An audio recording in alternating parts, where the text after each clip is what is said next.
Hello friends, welcome to code meta channel. इस video में हम बात करने वाले हैं रिफ्रेश टोकन की। सपोज़ हम कोई वेबसाइट है उसको रन कर रहे हैं और यूज़र वहाँ पे लॉगिन किया। लॉगिन करते ही now he is trying to switch the tabs.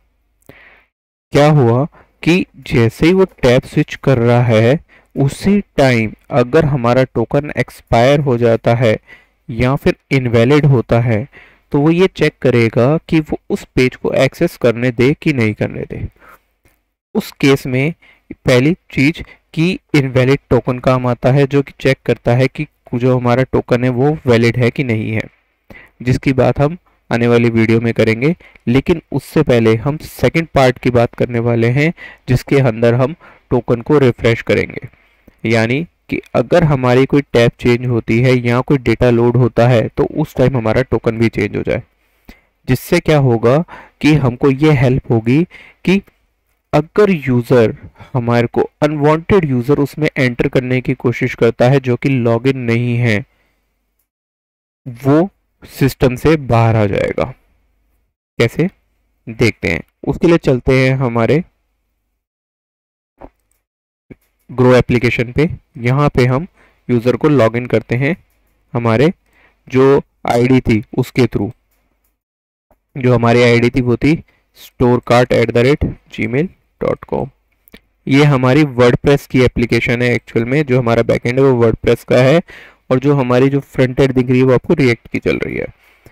जो वर्डप्रेस है उसमें क्या होता है, तीन चीज़ें होती हैं। पहली तो हमारी लॉगिन की, दूसरी होती है हमारी इनवैलिड टोकन को चेक करने की, और तीसरी चीज़ होती है वापस से लॉगिन की। यहाँ पे रिफ्रेश टोकन नहीं होती। कुछ सिस्टम ऐसे होते हैं जहाँ पे आप टोकन के थ्रू नेक्स्ट टोकन को गेट कर सकते हो। यानी जो हमारे पास पहला ऑथेंटिकेशन टोकन होता है उसी के थ्रू आपको दूसरा टोकन, नया रिफ्रेश टोकन मिल जाता है। आपको बार बार यूज़र नेम पासवर्ड डालने की नीड नहीं होती। बट यहाँ पे क्या है, हमारे पास हमें रिफ्रेश टोकन के लिए भी यूज़र नेम पासवर्ड की नीड रहेगी। ठीक, क्या करेंगे उसके लिए, हमने ये यूज़र नेम डाला, सबमिट किया। नाउ यहाँ पे हम अभी लोडर नहीं लगाया है, लोडर हम आने वाली वीडियो में लगाएंगे जब हम इसके फिनिशिंग पे काम करेंगे एप्लीकेशन की। ये हमारा सिस्टम लॉगिन हुआ। सपोज अब जैसे ही हमारा सिस्टम लॉगिन होता है हम जाते हैं हमारे म्यूचुअल फंड के अंदर। यहाँ पे हमारे को एरर आ गई। लेट्स सी क्या एरर आई है हमारे पास। सीम्स की कुछ ब्रेक हो गया है। हमारी proxy API, let me log in again. मे भी कुछ और इशू है यहाँ पे।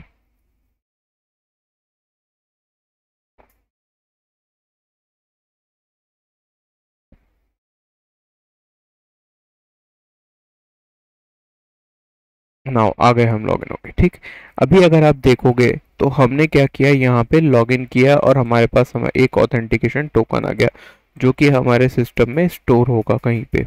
ठीक, हम क्या कर रहे हैं, हमारा जो लॉगिन टोकन है उसको हम कुकीज़ में स्टोर नहीं कर रहे, हम उसको हमारी मेमोरी में स्टोर कर रहे हैं। जिससे क्या होगा, यहाँ पे हेल्प क्या होगी उससे कि हमारा एक तो यूज़र नेम पासवर्ड लीक नहीं होगा। दूसरी चीज़ क्या होगी कि जो हैकर्स होते हैं वो हमारा जो इन्फॉर्मेशन उसको ट्रेस नहीं कर पाएंगे। अदरवाइज़ क्या होगा, कुकीज़ आपके जो ब्राउज़र होती है उससे आप निकाल के उसको यूज़ भी कर सकते हैं।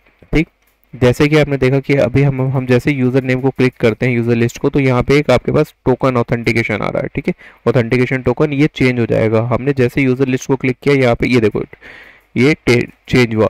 एक्चुअल में दो बार चेंज इसलिए हुआ क्योंकि यहाँ पे एपीआई, जो हमारी यूज़र की एपीआई दो बार कॉल हुई है जिसको हम बाद में फिक्स कर लेंगे। तो क्या हुआ देखो, दो बार कॉल होने से ये दोनों बार ही चेंज हुआ है। ठीक है, यहाँ पे हमारी जो यूज़र की एप्लीकेशन थी दो बार कॉल हुई। नेटवर्क टैब में आप देखोगे तो ये देखो ये दो बार कॉल हुई है, इस वजह से हुआ ये। ठीक, लेकिन क्या हुआ कि हमारा जो ऑथेंटिकेशन टोकन है वो चेंज हो गया। अब मैं वापस से म्यूचुअल फंड में जाता हूँ। ठीक है, ये आपको ये वापस से एक्सेसिबल दिख रहा है। इसको फिर क्लिक किया तो देखो ये आ रहा है, ये फिर चेंज हो जाएगा। अब देखना अभी लिस्ट नहीं है हमारे पास, जैसे ही ये हिट गई ये फिर से चेंज हो जाएगी।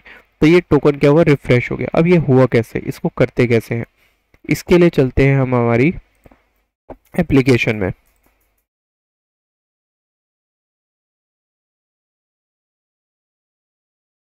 जहाँ पे हम बात करेंगे हमारे यूज़र लिस्ट की।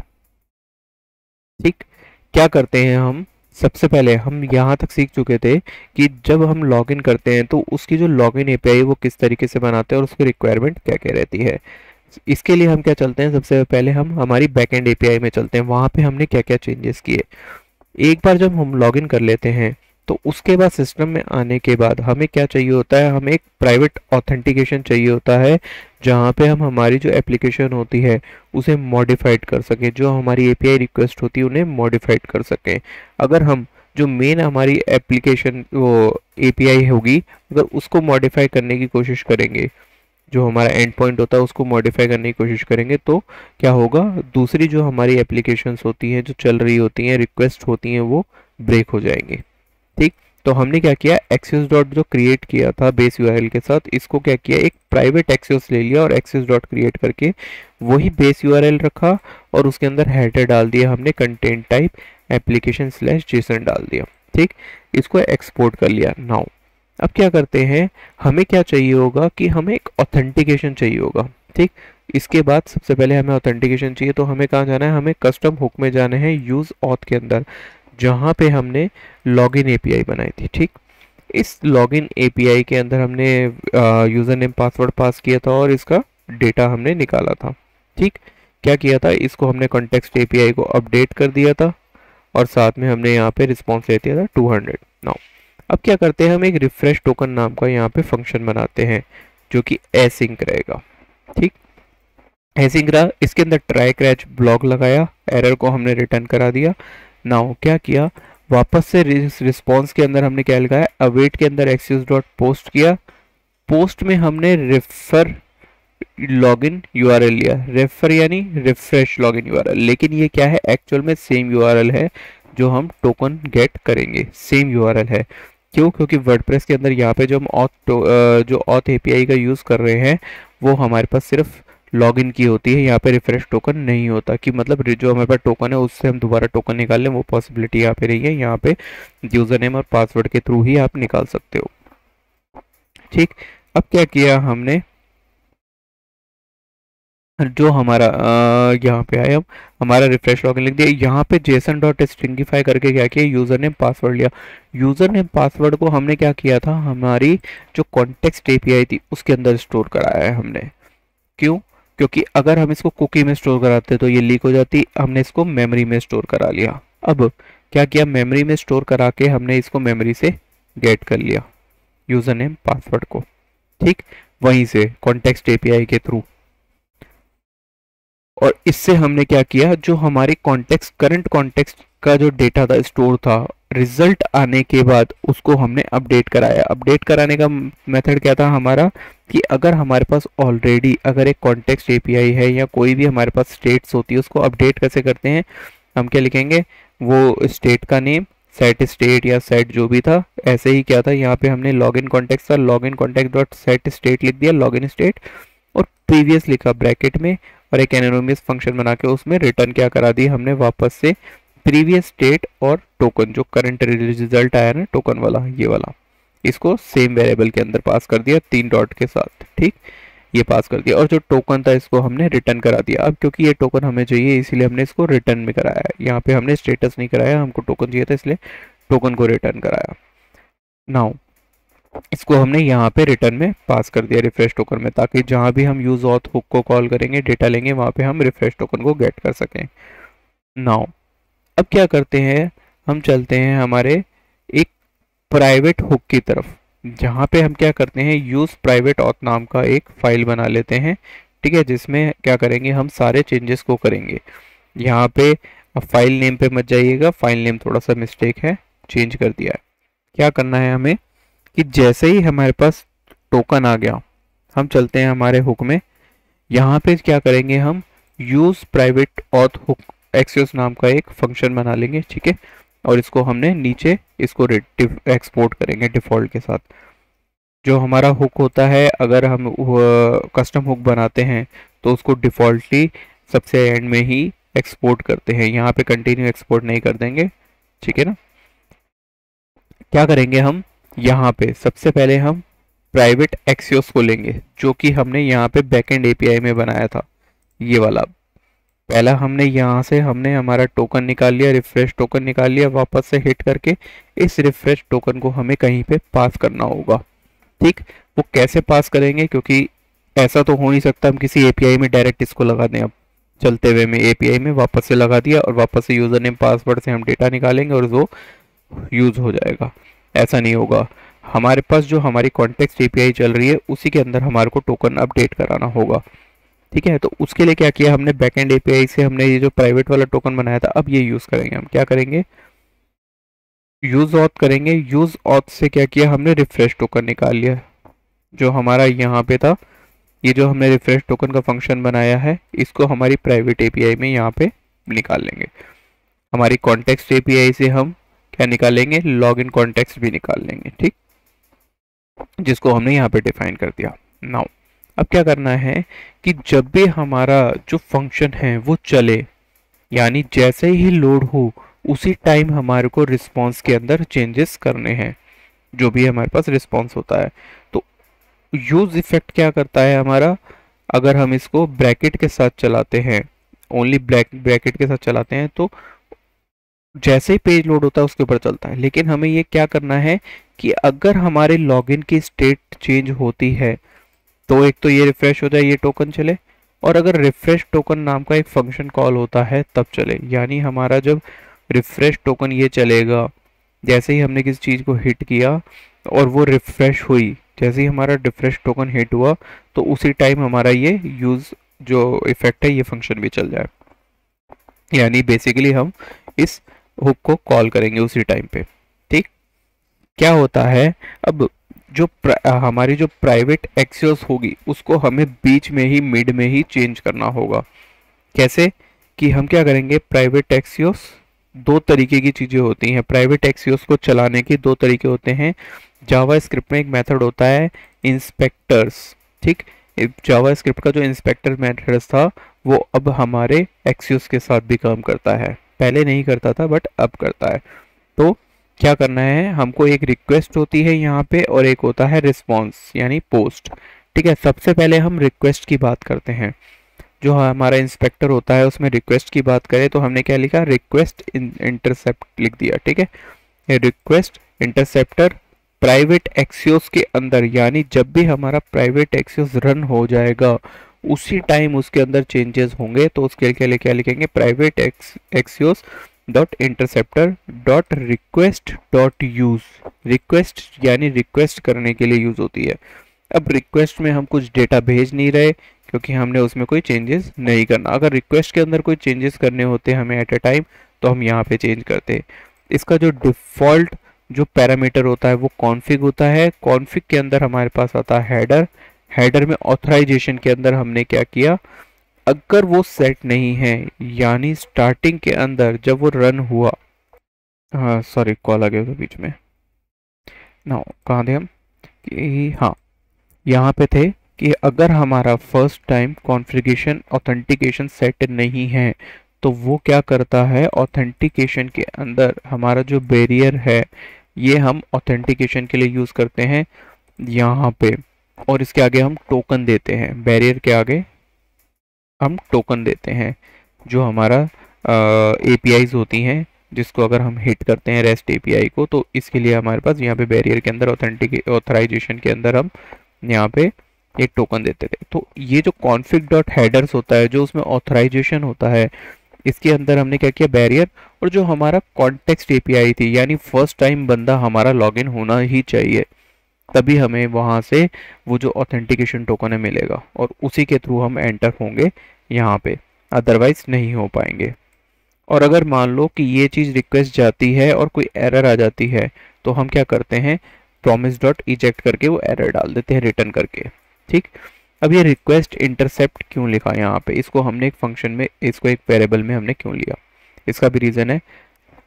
क्या करते हैं हम, आगे चलते हैं। अभी पहले हम रिस्पॉन्स की भी बात कर लेते हैं। रिस्पॉन्स वो होता है जहाँ पे हमें एक बार यूज़र लॉगिन हो गया और एट अ टाइम हमें अब चेंज करना है, यानी हमारी एक प्रोसेस चल रही है, हमारा बैकएंड चल रहा है और उसके अंदर हमें सडनली से हमारा टोकन एक्सपायर हुआ और चेंज करना है, तो हम क्या करेंगे, उसके रिस्पॉन्स के अंदर यहाँ पे चेंजेस कर देंगे। क्या लिखेंगे उसके लिए हम, रिस्पॉन्स इंटरसेप्ट लिखेंगे, private axios dot interceptors dot response dot use करेंगे, interceptors dot response dot use करेंगे, जो कि पोस्ट करने के लिए होता है, यानी रिस्पॉन्स के लिए होता है। ठीक है, यहाँ पे रिस्पॉन्स में तो हम रिस्पॉन्स ले लेंगे, लेकिन जैसे ही हमको एरर आती है तो हम वहाँ पे एसिंक लगा के हमारी प्रोसेस लिखेंगे, क्योंकि जैसे ही एरर आई यानी हमारे पास क्या हो गया, हमारा टोकन इनवैलिड हो गया। अब हमको वहाँ पे एरर देने शुरू कर देगा सिस्टम हमारा। तो जैसे ही एरर देना सिस्टम शुरू हुआ तो हमें वहाँ पे उस रिक्वेस्ट को ऐड करने की, उस टोकन को ऐड करने की नीड होगी जो हमने नया लिया है। तो जो हमने नया लिया है उसके लिए हमने क्या किया, जो हमारी यहाँ पे एक होती है एरर, तो एरर डॉट कॉन्फिग निकाली। एरर डॉट कॉन्फिग के अंदर हम सारी चीज़ें अपडेट करने वाले हैं। अब क्या होता है, एरर जो होती है उसका जो रिस्पॉन्स आया, error dot response dot status होता है हमारे पास। यहाँ पे अगर एरर आई तो इक्वल टू 403 है, या फिर प्रीवियस कॉन्फिग सेंड नहीं है। इधर से हमने देखा प्रीवियस कॉन्फिग डॉट सेंड नहीं है, तो हमने क्या किया, प्रीवियस कॉन्फिग डॉट सेंड को पहले तो ट्रू करवाया हमने कि भैया वो बिल्कुल ट्रू है, उसको भेज दो आप आगे। और एक्सेस टोकन में हमने क्या किया, अवेट लगा के ये असिंक यहाँ लगाया था। एक चीज़ याद रखना, कभी भी हम अगर कस्टम हुक बना रहे हैं तो हम एसिंक यहाँ नहीं लगा सकते इस फंक्शन के आगे। यहाँ तो हमें अंदर एक और फंक्शन बनाना पड़ेगा, या फिर एसिंक लगाने का और कोई तरीका यूज़ करना पड़ेगा। यहाँ पे हम एसिंक नहीं लगा सकते टॉप के ऊपर फंक्शन पे। ठीक है, जो हायर कंपोनेंट होता है उस पर हम फंक्शन नहीं लगा सकते यहाँ पे। ठीक, यहाँ है हमने अवेट लिखा, इसका अवेट का एसिंक यहाँ पे एरर के आगे। यहाँ पे लिखा रिफ्रेश टोकन, जो हम रिफ्रेश टोकन बैक यहाँ पे यूज ऑथ में बनाया था, ये वाला रिफ्रेश टोकन, इसको हमने गेट किया हमारे प्राइवेट एक्सियोस के अंदर टोकन को। अब इस नए टोकन को हमने क्या किया, जो हमारा करंट रिसेंटली जो एपीआई रिक्वेस्ट चल रही थी उसके अंदर मॉडिफाइड करके डाल दिया, यानी ऑथराइजेशन जो हमारा था उसके अंदर डाल दिया बैरियर, और ये टोकन डाल दिया। ठीक, और प्राइवेट एक्सियोस के अंदर को हमने रिटर्न करा दिया विद जो हमारा नेम चेंजेस हुए उसके प्रीवियस कॉन्फ़िग के साथ। और अगर ये एरर फेल हो जाती है, इसके बाद ये जो इफ़ के बाद में जो एरर फेल आई थी यहाँ पे डाल दिया promise dot reject dot error bracket में एरर। ठीक, नाउ अब जो हमने ये दो फंक्शन लिए इनको क्या होता है, हमें क्लियर करना होता है, क्योंकि एक जगह ये क्लियर भी होंगे, नहीं तो ये तो चलता रहेगा, कंटिन्यू चलता रहेगा। तो हमने क्या किया, क्लियर करने के लिए रिटर्न, हमारा क्लियर फंक्शन होता है एनोनोमियस फंक्शन। रिटर्न के अंदर एनोनोमियस फंक्शन होता है रिटर्न के साथ। अब इसके अंदर हमने क्या डाला, private access dot interceptor dot request को हमने क्या किया, रिजेक्ट कर दिया और इजेक्ट कर दिया। और इजेक्ट के अंदर हमने रिक्वेस्ट इंटरसेप्टर डाल दिया, यानी हमें क्या इजेक्ट करना है, इस रिक्वेस्ट को इजेक्ट करना है। और ऐसे ही private access dot interceptor dot response dot eject कर रहे हैं किसको, रिस्पॉन्स इंस्पेक्टर को, इन दोनों को इजेक्ट कर दिया। ठीक, अब इसको हमने क्या किया है, प्राइवेट एक्सियोस को जो हमारे पास बैकएंड एपीआई था उसको वापस से रिटर्न करा दिया। ठीक है, क्योंकि हमें बेसिकली एट द एंड चलाना उसी से ही है। ठीक, नाउ अब जितनी भी एप्लीकेशन चलेंगी हमारी वो इस प्राइवेट एक्सियोस से चलने वाली है। इसके लिए क्या किया हमने, हेडर के अंदर एक क्या बनाया था, यूज ऑथ नाम का एक फंक्शन बना दिया। ठीक है, जो बेसिकली यहाँ यूँ बोले राउट बना दिया हमने। राउट कहाँ पे हम बनाते हैं, हमारे ऐप के अंदर। यहाँ पे आते हैं, यहाँ पे हमने ये यूज़र्स को लिया, लॉगिन वो वाला जो चीज़ चल रही थी। यहाँ पे हमने राउट के अंदर लिस्ट ले ली और यूज़र लिस्ट बना ली। ठीक है, अब इस यूज़र लिस्ट में हमने क्या किया, कोड करना शुरू किया। कैसे, यूज़र लिस्ट ये रही, use effect, use contact, use state, सारी चीज़ें हमने यहाँ पे ले ली। नाउ क्या किया, जो हमने प्राइवेट एक्सेस बनाया यहाँ पे, जो प्राइवेट एक्सेस को मॉडिफाइड किया उसको यहाँ पे हम उसका हुक कॉल करेंगे। हुक मीन्स यहाँ पे हमारा कस्टम हुक जिसको बोलते हैं वो चीज़ आई। कस्टम हुक को कॉल करने के लिए हमने कॉन्स्ट बनाया, प्राइवेट एक्सेस हुक लिख दिया और यूज ऑथ लिख लिया। ठीक, अब इसके अंदर के फंक्शन को हम इससे कॉल कर सकते हैं जितने भी होंगे। लॉगिन कॉन्टेक्स्ट ले लिया क्योंकि हमें यहाँ पे कॉन्टेक्स्ट का डेटा भी चाहिए। तो क्या किया हमने, यूज़र को सेट कराने के लिए यूज़र की स्टेट ले ली एक तो, और उसको ब्लैंक से सेट कर दिया, यानी स्टार्टिंग में 0 रहेगा, कुछ नहीं दिखेगा। ठीक, यूज इफेक्ट में क्या किया हमने, यहाँ पे हमने अभी एक बार यूज इफेक्ट की बात नहीं करती, यहाँ हमने एक लिस्ट बनाई सबसे पहले तो। ठीक है, ये लिस्ट कब आएगी हमारी, जब हम इस जो फंक्शन होता है इस फंक्शन को रन करेंगे। क्या किया हमने, जो नॉर्मल h2 था उसको ऐसे ही रिस्पॉन्स किया, यूज़र लिस्ट बनाई। यूज़र लिस्ट बनाने के लिए क्या किया हमने, एक फंक्शन बनाया जिसको एसिंक बना लिया। ठीक है, एक फंक्शन बना लिया जिसमें एसिंक लगाया और वहाँ पे हमने म्यूटेड लिख दिया ट्रू, और एक ले लिया एबॉर्ट कंट्रोलर ले लिया। एबॉर्ट कंट्रोलर भी क्या होता है, जावास्क्रिप्ट के अंदर यूज़ होता है। ठीक है, तो एबॉर्ट कंट्रोलर ले लिया यहाँ पे। Abort controller equal to new abort controller होता है। ठीक, ये क्या करता है, किल करने के काम आता है करंट प्रोसेस को अगर वो यूज़ नहीं होती। ठीक, लास्ट टाइम हमने किल करने के लिए क्या यूज़ कर रहे थे, वहाँ पे रिटर्न फंक्शन का यूज़ कर रहे थे। ठीक है, लेकिन यहाँ पे हमने क्या कर लिया, abort equal to new abort controller ले लिया। ठीक, अब क्या किया, ट्राई कैच के अंदर हमने चलाया, क्या लिखा, अवेट। अब जो प्राइवेट एक्सेस का हुक बनाया है उसको यहाँ पे लिखेंगे डॉट गेट करेंगे। एक्सेस डॉट गेट होता लेकिन यहाँ पे हमें मॉडिफाइड किया है रिक्वेस्ट को, इसलिए क्या लिखा, प्राइवेट एक्सेस डॉट गेट और यूज़र एपीआई का यूआरएल, यानी ये जो यूज़र की एपीआई थी जो डेटा गेट करना है हमें वो कहाँ से, वो लिखेंगे यहाँ पे। और इसके अंदर हमारे पास होता है एक सिग्नल। सिग्नल के अंदर क्या होता है, एबॉर्ट कंट्रोलर डॉट सिग्नल ले लिया। ठीक है, ये एक तरीके का इसका ये सिग्नल पास करने का तरीका होता है। ठीक है, ये मान लो आप इसको, आपको रटल हो जाओ तो आप चाहो इसको कि किस तरीके से करना है हमें।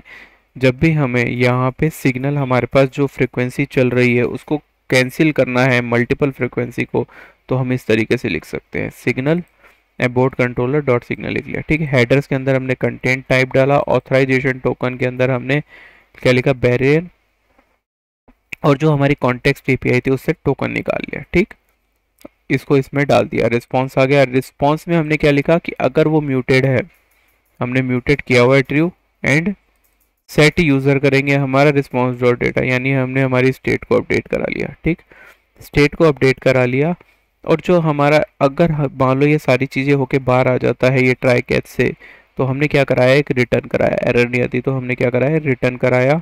यहाँ पे इस म्यूटेड को तो फॉल्स कर लिया। ठीक, और जो एबॉर्ट कंट्रोलर था यहाँ पे हमारा, इस एबॉर्ट कंट्रोलर को क्या कर दिया, एबॉर्ट कर दिया। ठीक, तो ये हमारी जो एप्लीकेशन कंटिन्यू चल रही होती है उसको कैंसिल कर देता है। ठीक, जितनी भी हिट्स चलेंगे उसको कैंसिल कर देगा। नाउ अब क्या किया, यूज़र स्टेट को जैसे पुराना हमारा मैप मेथड था उसी की तरह हमने यूज़र्स की लिस्ट बना ली और उसको यहाँ पे शो करा दी।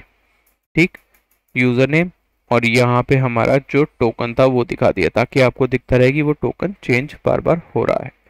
ठीक, तो इस तरीके से हम इसका यूज़ कर सकते हैं। जो हमने हमारी एप्लीकेशन दिखाई फ्रंट एंड की, वो क्या थी कि बार बार क्या हो रहा था, ये चेंज हो रहा है, देखो है ना।